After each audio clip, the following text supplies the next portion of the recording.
you know, and what was seen over here anyway was that there is no I who could be enlightened or not. Does this stage develop? Does it, stage is not the right word probably, but does this state, does it develop? Does it evolve? Do you feel changes now? Do you feel there's a movement? You know, really there's only this, there's only what's happening, and everything else falls into the background, you know. And you see in this, it's already complete. It's seen that life is already complete, you know. And in that seeing, yeah, you know, the stuff that isn't real just falls away, it just burns up, you know. And that can seem to take time. That can seem to take time, but really it's seen in clarity. There's only now, that there's only this. So in that, you know, the story of a Jeff who changes, even to talk about it just doesn't feel real to me, you know. I remember talking to someone and something very significant happened there with them, and they said it's like the background became the foreground and the foreground became the background. It's like reference points almost shifted, and there was such a strong new reference point that things, they used the word like you, things burnt away, drifted away, and they saw, or life was seen from a different point of view, was seen from a different, well, reference point, if you like. Yeah. And it's also seen that this has always been here. It's not actually a different reference point. You know, I always say that, I say, you know, babies see this. You know, newborn babies see this. So when they're born, they don't actually feel separation. Exactly. They feel interconnectedness. Yeah, well, they don't even feel that, because there's just what's happening. Yeah, there's no one there who sits around and goes, I feel connected, I feel at one. No, there's just the spontaneity of what's happening. And as adults, we seem to move so far away from that spontaneity, that sense of aliveness, that simplicity, in our search to be someone in the world. And, you know, we become very separate, very, very heavy, you know, very heavy. And we just miss this. We miss what's happening because we're too busy looking for something more. And it's always for me. But isn't that part of the game? That's the of game. Growing up. And is there any way out of that? Can a baby stay in that space? I suspect not, but I don't know. I think it's possible. But, you know, there's no mistakes in this. There's just no mistakes in oneness. This game has to play itself out. The separation has to happen, the suffering, in order to be seen through. You know, it's like the suffering, the separation is trying to wake us up. You know, and I look back on my life, you know, and the intense suffering that I went through and the intense seeking. At the time, it was horrible. Looking back, it had to happen. You know, there were no mistakes. It was there to wake me up. Full stop. So I know when we were talking earlier, before we started recording, you were talking a little bit about your life earlier, when you went through periods, very difficult periods, where you were very unhappy and depressed, and you were exploring meditation and self-inquiry, just try and find a way, understandably, find a way out of the uncomfortable feeling that you had. Absolutely, you know, the search was a search for an escape from this misery that I was experiencing. I mean, really, you know, my whole life I was miserable, but it reached a pinnacle. Really, it reached kind of a point of breakdown in my mid-20s, and there was such intense suffering, misery. You know, everything, the futility of everything was seen. So, what actually made you miserable? It was the futility of life. Was that the core of the? Well, it was really the heaviness of being a separate person. I really felt that separation. I felt very lonely. I felt that the world didn't care about me. I could never really find any relationships. You know, I was always very alone. So it didn't, the game didn't work for you. It didn't work. No, it didn't work. I mean, I was blessed with an intellect. I was quite clever. You know, apart from that, really, I hated myself. You know, I mean, it was plain and simple. I hated who I was. I hated the way I looked.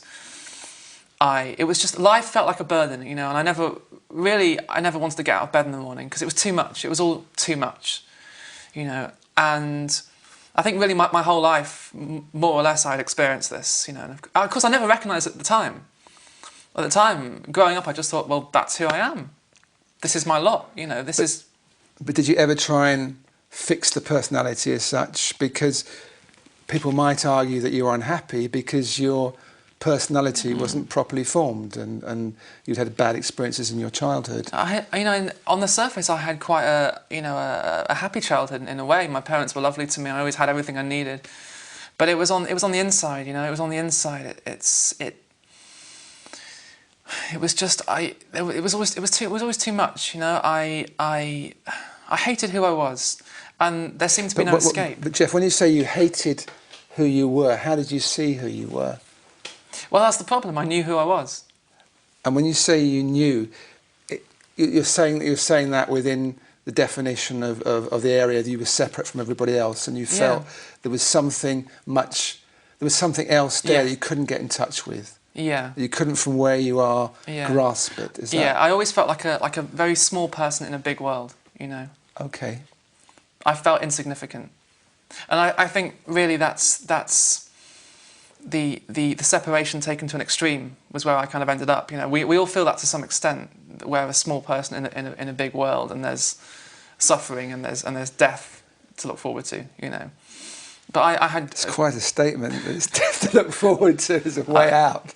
No, I meant that in a ironic way. You know, it's we all believe that we're separate people who were born and who are going to die.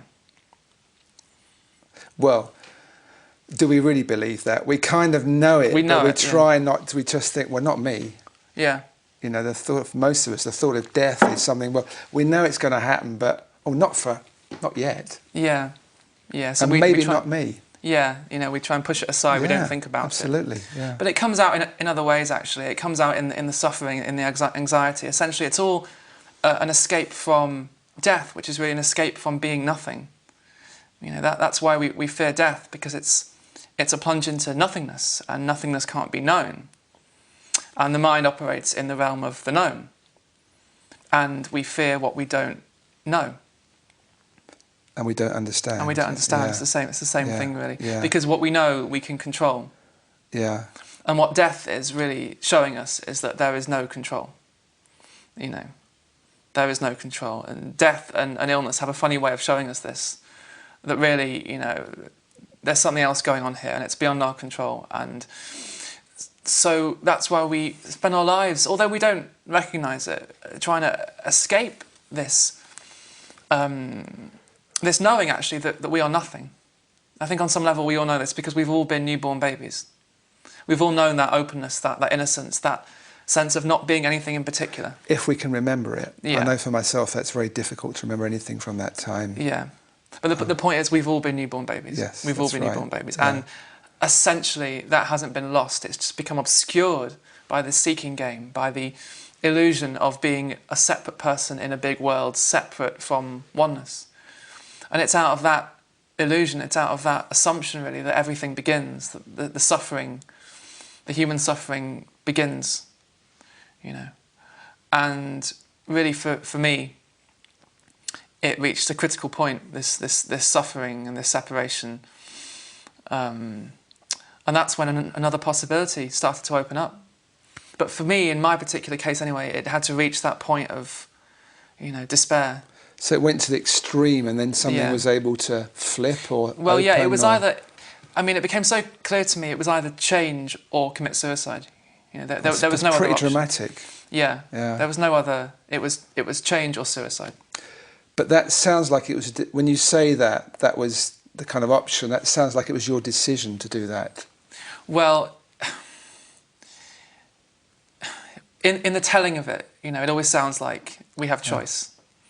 Of course, we never do. It had to happen the way it happened, you know, and, you know, there's no mistakes in this. You know, we think that's the illusion, really. That's where all the suffering begins, is with the illusion of choice, that I'm a person who can choose, and that everything that happened could have happened differently, you know, which implies that this, you know, shouldn't be the way it is. You know, if it's like when it's seen that it couldn't have happened differently, that's the same thing as saying this couldn't be any different. This has to be the way it is.